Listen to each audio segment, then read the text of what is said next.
찾아보시겠습니다. 잠언 16장 1절로 4절입니다.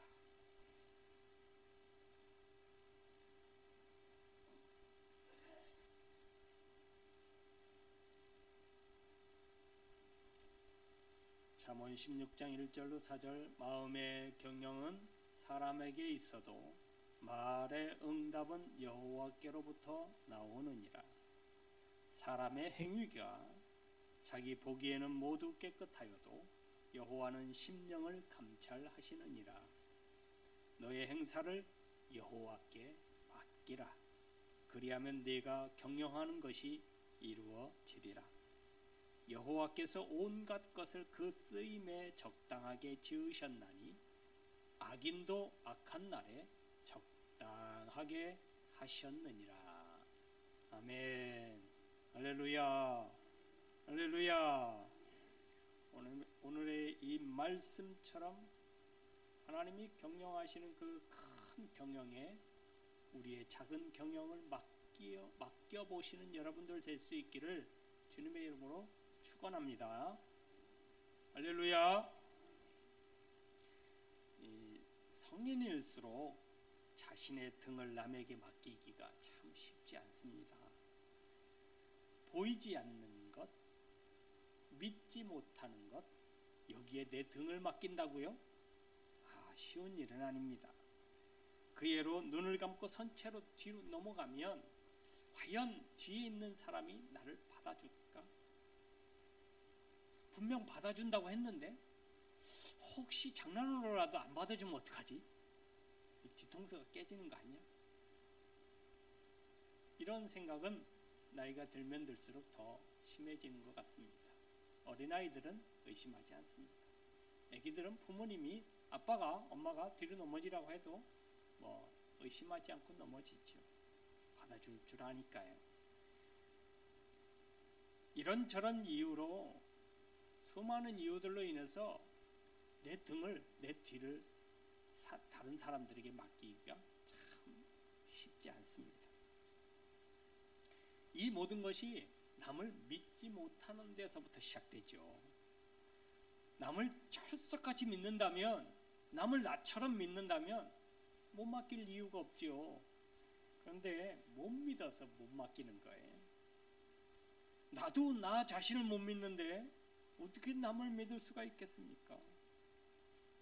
오늘은 우리의 삶의 모든 것을 하나님께 맡기면 나에게 어떠한 일이 일어나는지를 통하여서 은혜를 나눠보고 싶습니다.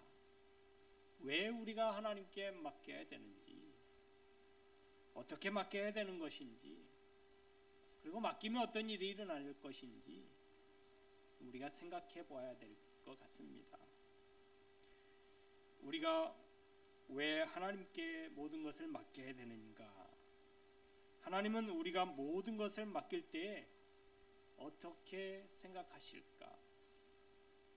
사실 우리가 하나님께로부터 나왔잖아요. 믿으시나요? 여러분들의 고향이 어디신가요? 저는 늘상 고민이에요. 목사님은 고향이 어디신가요? 그러면 고향이 무엇인지를 알아야 될 것 같아요. 과연 고향이 태어난 곳인지, 자란 곳인지, 어머니, 부모님이 계신 곳인지 헷갈릴 때가 많아요. 여러분, 고향이 뭘까요? 여러분들이 태어난 곳이 고향인가요? 아니면 유년 시절을 보낸 자란 곳이 고향인가요? 아니면 현재 부모님이 계신 곳이 고향일까요? 저는 답을 못 내리겠어요. 그래서 가끔 태어난 곳은 어디고요? 자란 곳은 어디고 지금 현재 어머니는 어디에 계세요? 이렇게 대답을 해요. 알아서 생각하시더라. 그런데 저와 여러분들이 고민하지 않을 고향이 하나가 있어요. 어디예요? 하나님이에요. 하나님. 우리는 하나님께로부터 나왔어요. 할렐루야. 고민할 거 없어요. 여러분들 고향은 어디예요? 하나님이에요. 어디로 갈 거예요? 하나님께로 갈 거예요. 다 정해진 거예요. 이거는 여러분들이 잘 믿었던, 잘 못 믿었던, 반드시 하나님께로 나중에 갈 거예요. 하나님 앞에 가서 이렇고 저렇고 심판을 받을 날이 있을 거예요. 할렐루야. 하나님께로부터 와서 하나님께로 가는 것은 딱 정해져 있어요. 바꿀 수가 없어요. 그러니 여러분, 우리는 고향이 어디다? 하나님이다.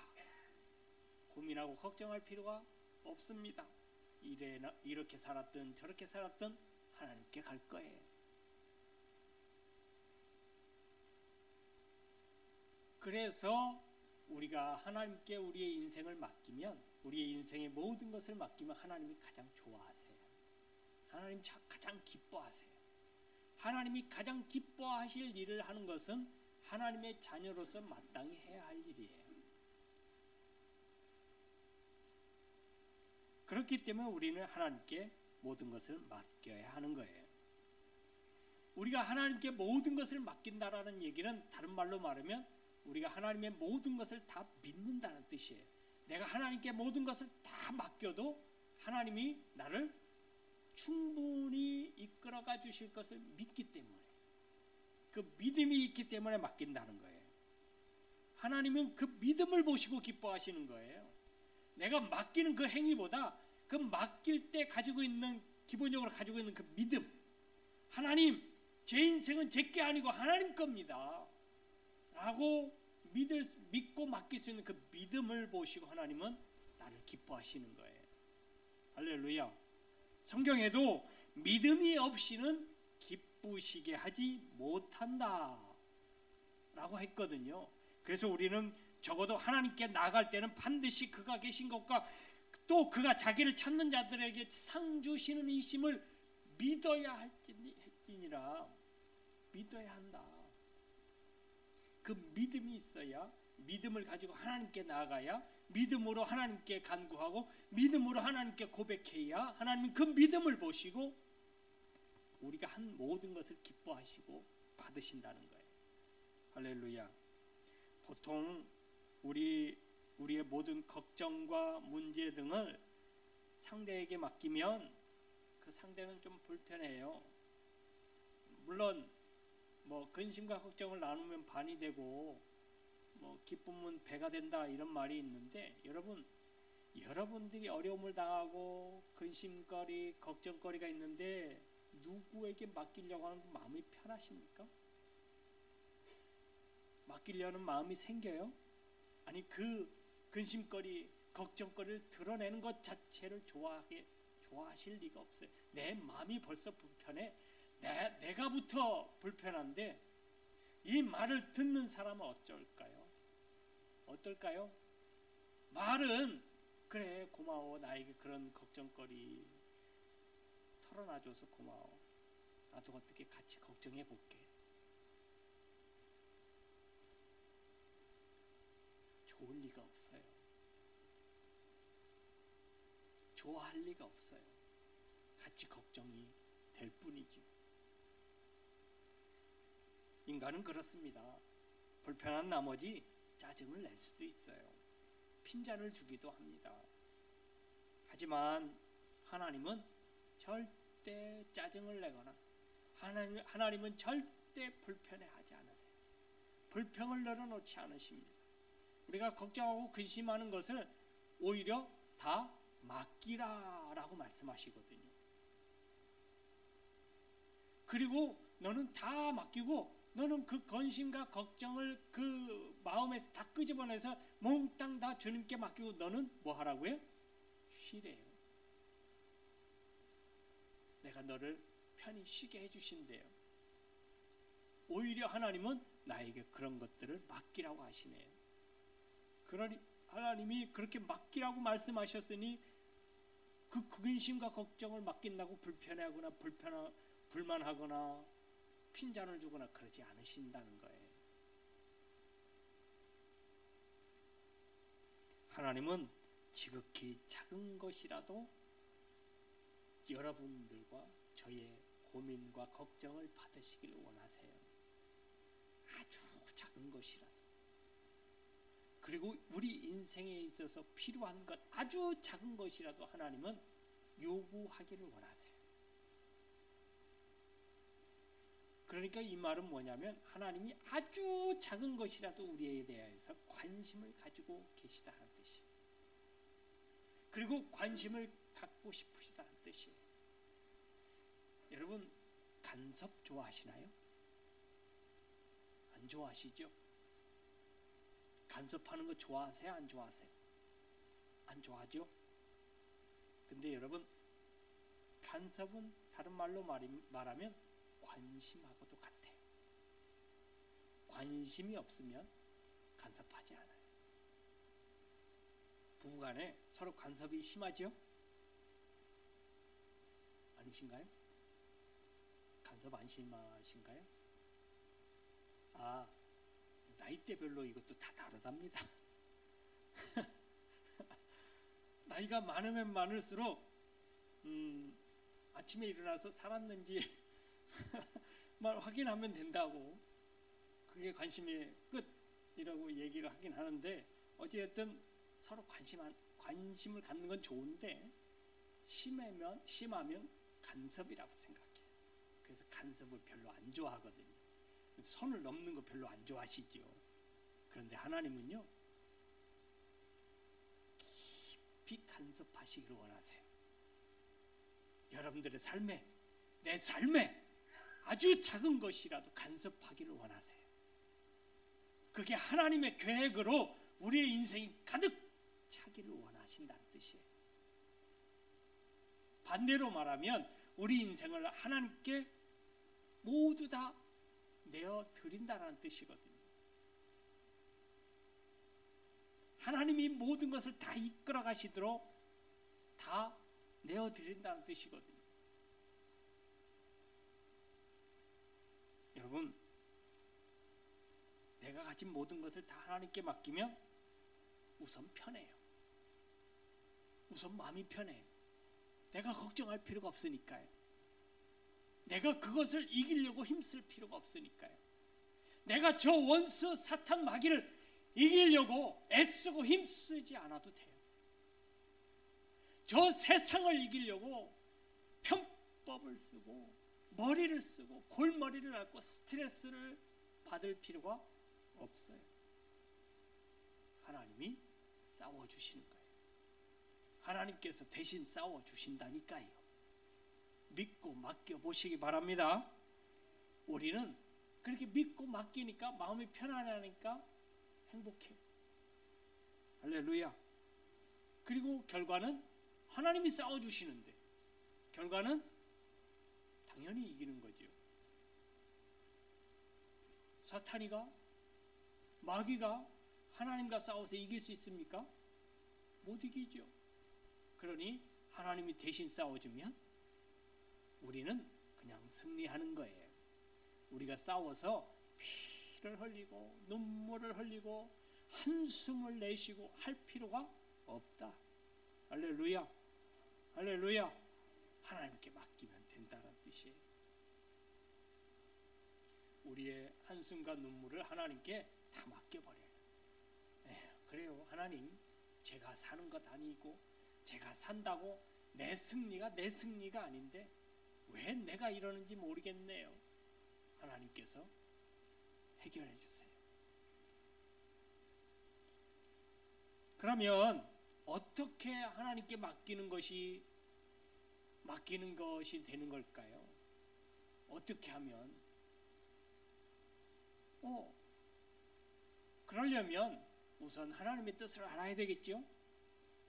하나님의 뜻을 알아야 이거 맡겨도 되는지 안 맡겨도 되는지, 모든 걸 다 맡기라고 했는데 이거 맡기는 것이 맞는 것인지 알아야 될 거죠. 그러니까 하나님의 앞에 하나님의 뜻을 알아야 되는데, 여러분, 우리가 하나님의 뜻을 알 수 있나요? 알 수 있는 방법이 있나요? 있으니까 하나님의 뜻을 알 수 있는 방법이 있으니까 뜻을 알으라고 하는 거겠죠. 여러분, 우리가 가장 흔히 하는 것, 하나님께 묻는 거예요. 어떻게 묻는 거예요? 기도하는 거죠. 하나님의 말씀을 듣고 응답하는 거지요. 이것이 하나님의 뜻을 아는 거예요. 어느 날 갑자기 하나님이 뜬금없이 야, 이게 하나님의 내 뜻이다 이렇게 말씀해 주시는 일은 거의 없어요. 가끔은 성경에 보니까 가끔 있더라고요. 모세에게 갑자기 나타나셔서 야, 이게 내 뜻이니까 너는 바로에게 가 이렇게 하신 적도 있어요. 어느 날 아브라함에게 나타나셔서 아브라함아, 내가 지시한 땅으로 가. 너를 큰 민족의 조상으로 만들어줄게. 이렇게 하신 적은 있더라고 가끔. 근데 많지는 않아요. 여러분, 그 많지 않은 성경에 가끔 한 번씩 있었던 그것을 기다리시겠습니까? 여러분들이 물어보시는 걸 하시겠습니까? 그냥 여러분들이 물어보세요. 하나님께 물어보세요. 하나님, 이거 하나님이 해결해 주시는 게 맞죠? 이거 내 인생 하나님 거죠? 이렇게 하는 것이 하나님 뜻이 맞지요? 저렇게 하는 게 하나님의 뜻이 맞을까요? 물어보십시오. 할렐루야. 그러면 하나님이 그래, 이게 하나님, 이게 내 뜻이다 라고 응답해, 말로 음성으로 막 응답해 주시기도 하지만 여러분들이 살아가면서 되어지는 현상을 통해서도 응답해 주십니다. 그리고 응답이 없을 수도 있어요. 하나님이 이렇게 하는 게 하나님의 뜻입니까? 응답이 없어. 그럼 어떻게 해야 돼요? 한 번 더 해봐요. 한 번 더 해볼까요? 하나님, 응답해 주셔야죠. 응답해 주신다면서요. 이렇게 하는 게 맞아요. 한 번 더 해보실랍니까? 끈기가 있는 분들은 한번 해보십시오. 저처럼 끈기가 없으면 이게 하나님 뜻이 아닌가 보다 하고 다른 일을 찾아볼 거예요. 그것도 하나님의 응답이겠죠. 여러분, 많은 사람들이 기도합니다. 이 기도 중에 여러 가지 기도가 있는데 어떤 기도를 하는지 여러분들도 한번 체크해 보시기 바랍니다. 무조건 요구하는 기도, 떼쓰는 기도, 오답을 정답이라고 우기는 기도, 무조건 내 뜻, 내 꿈, 내 성공, 이것이 하나님의 뜻이라고 우기는 기도. 이건 아무래도 하나님께 맡기는 기도는 아닌 것 같습니다. 너무 우기지 마세요. 하나님께 기도할 때 어린아이와 같이 기도하는 건 좋은데 어린아이와 같이 떼쓰는 기도는 아니에요.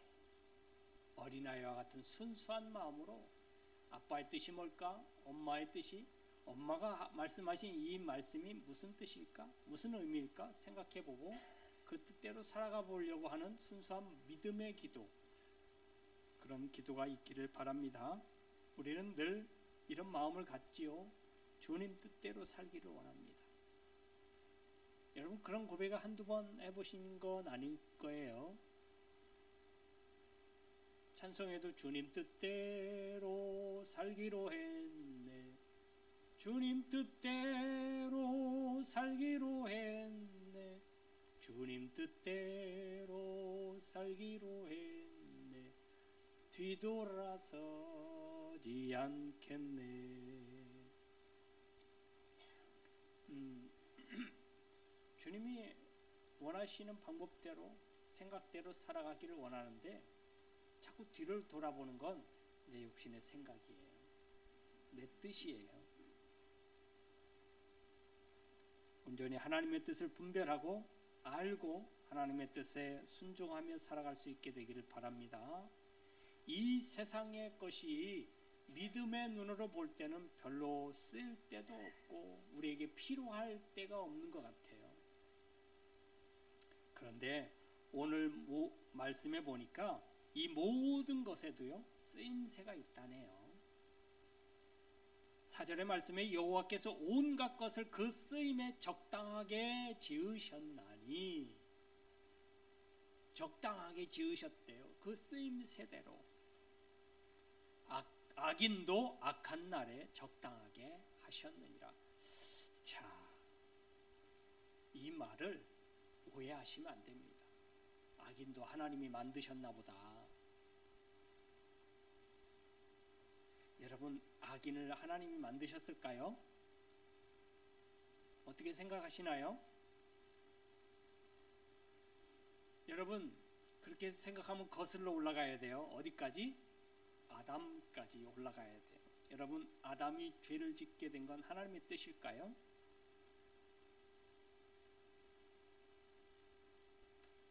악인을 하나님이 만드셨을까요? 라는 대답에 맞죠?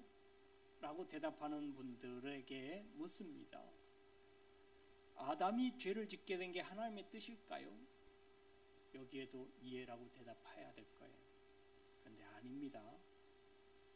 절대 하나님은 아담이 죄 짓는 거 원하지 않으셨습니다. 그래서 못 가게 했어요. 보지도 말고 지나가면서 냄새도 맡지 말고 아예 멀리 떨어져서 다녀. 그 먹으면 너 죽어. 경고까지 했었어요. 죽는다고. 그러니 이건 따먹을래 말래, 따먹을래 말래, 약 올리는 게 아니고 못 따먹게 하신 거예요. 그러니 죄를 짓지 말도록 하신 것이 죄를 안 짓는 게 하나님의 뜻인 거예요. 그러니 결국 밑으로 내려와서 죄로 인해서 악인된 그 악인이 하나님의 뜻일까? 악인된 게 아니다 이 말이에요. 절대 그럴 수가 없어요.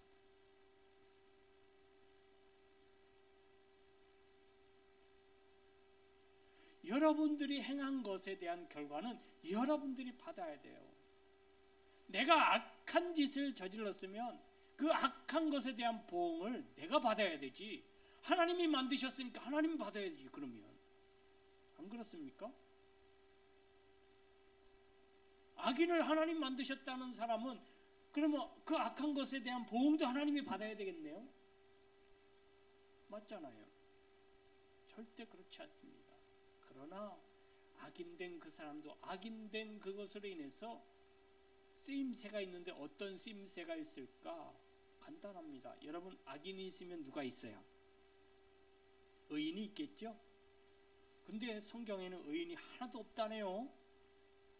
의인은 없나니? 하나도 없다. 그랬는데 그러면 악인만 있고 세상에 다 악인만 있고 의인은 하나도 없네.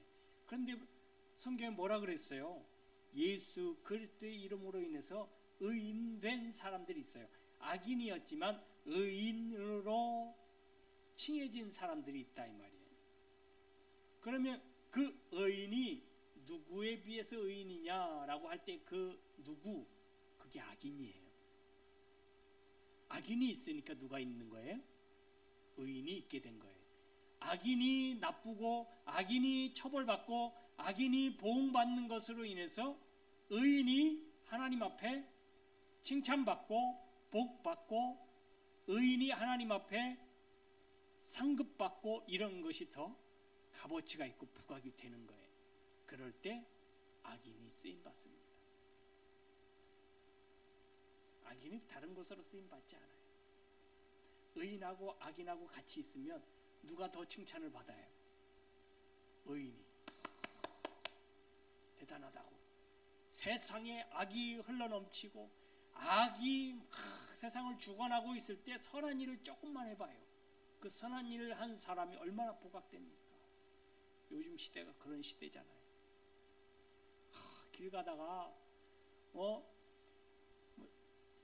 폐지 줍는 할머니가 낑낑대고 가는 것을 중학생 애들이 밀어주고 떨어진 걸 다 주워주고 이랬다고 미담을 다 뉴스에. 아니 이게 미담거리나 됩니까? 당연한 거 아니에요? 어려운 사람 보면 도와주고 힘든 사람 보면 힘 합쳐주고 이런 거 당연한 거 아니었습니까?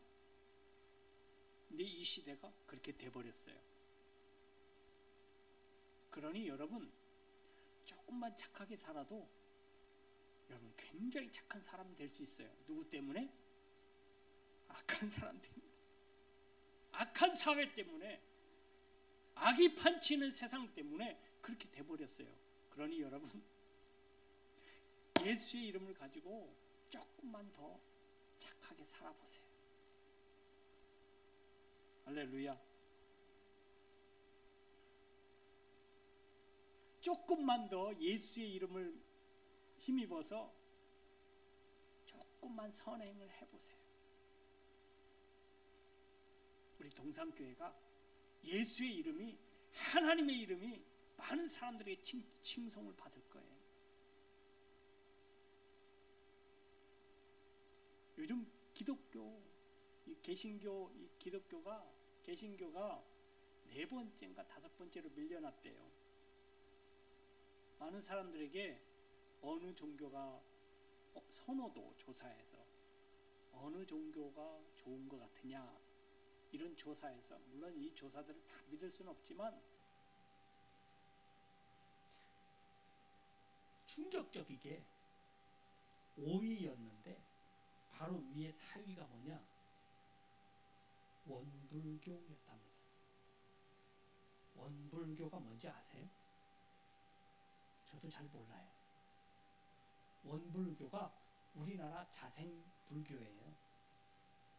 엄밀히 따지면 불교, 정통 불교에서 약간 이단시 여기는 불교거든요. 근데 그런 불교보다 밑이었다는 거예요. 충격적이지 않습니까? 왜 이렇게 됐을까요?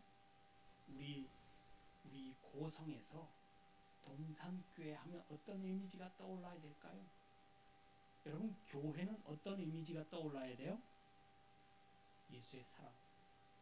사랑. 그래도 교회 다니는 사람은 더 착하겠지. 그래도 교회 다니는 사람은 더 사랑이 넘치겠지.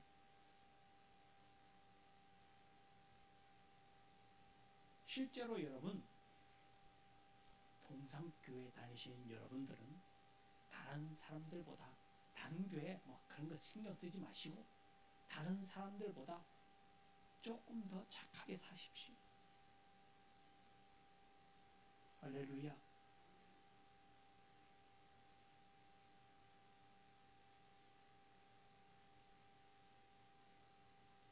예수님께서 제자들을 만나시고 제자들에게 하신 말씀이 있어요.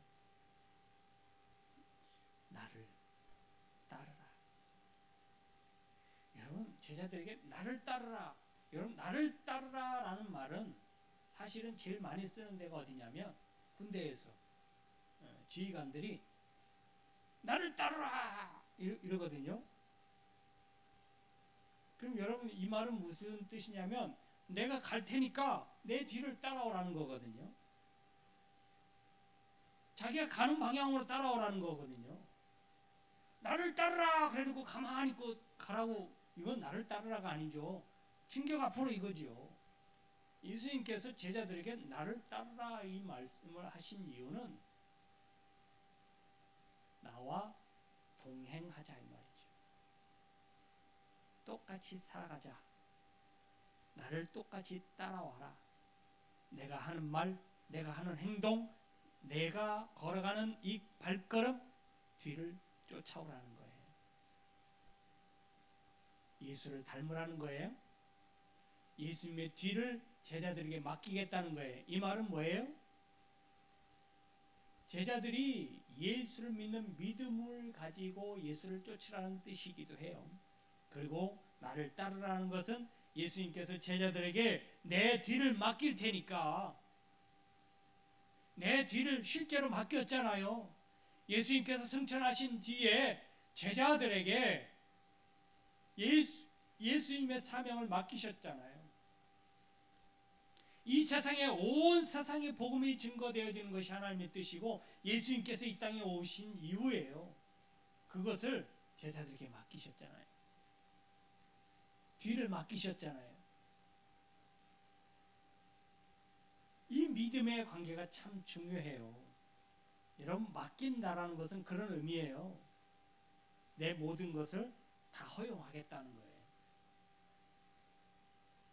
그러니 여러분들이 하나님께 내 모든 것을 맡기겠다고 서원하시고 기도하신다면 내 모든 걸 다 하나님이 어떻게 하시도록 허용하겠다는 뜻이거든요. 그리고 내 인생을 하나님께서 이끌어 주실 것을 믿는 믿음을 가지고 허용하는 거예요. 여러분, 하나님이 여러분들의 인생을 가지고 장난치시지는 않을 거예요. 허투루 쓰시지는 않을 거예요. 방임하시지는 않을 거예요. 그렇게까지 믿고 모든 것을 탈탈 털어서 하나님 앞에 다 맡겼는데 하나님이 대충 하시지는 않을 거예요. 여러분들이 100% 믿고 100%를 믿어 다 맡겼다면 하나님도 100% 진심으로 여러분들의 인생을 대하실 거예요. 할렐루야. 그렇기 때문에 하나님께 맡기려면 모두 다 맡기시기 바랍니다.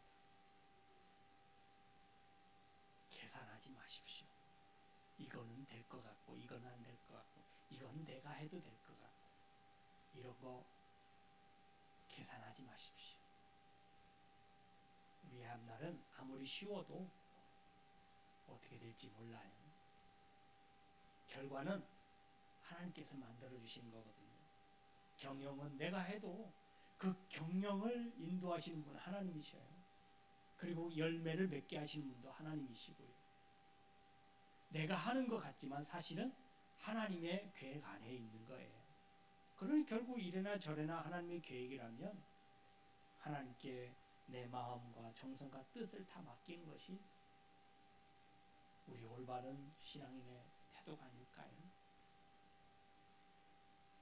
여러분, 하나님을 전적으로 전폭적으로 신뢰하고 2025년도 한 해의 인생 계획을 맡겨보시기 바랍니다. 어떻게 변하게 될지, 어떠한 결과가 없이 결국에 있을지 여러분 한번 기다려보시기 바랍니다. 하나님이 반드시 승리하게 주실 줄로 믿습니다. 기도하겠습니다. 하나님 감사합니다. 우리 삶의 우선순위가 그 가장 위에 예수 그리스도가 있게 하시고 예수 그리스도를 믿는 믿음이 있게 하시고 그 믿음 가운데 하나님께 모든 것을 맡김으로 그 믿음을 보시고 하나님 기뻐하시며 하나님의 계획하신 대로 반드시 이루어 가실 줄로 믿습니다. 우리 이런 믿음을 갖고 하나님께 온전한 믿음을 보여줄 수 있는 믿음의 결단 있게 하여 주시옵소서. 이제는 우리 주님 예수 그리스도의 은혜와 우리 아버지 하나님의 무한하신 사랑하심과 성령의 감화 감동 교통 내주 역사하신 은혜가 우리 모든 인생의 모든 것을 다 맡기기를 원하고 그 맡긴 것으로 인하여서 우리의 삶에 행복과 기쁨이 넘치고 하나님이 주신 복으로 하나님 주신 열매로 가득하기를 원하는 우리 모든 성도님들 머리 위에 저희들 가정 위에 직장 위에 사업 위에 일터 위에 이 나라 민족과 온 세계 위에 이제로부터 영원토록 함께 있을지어다. 아멘.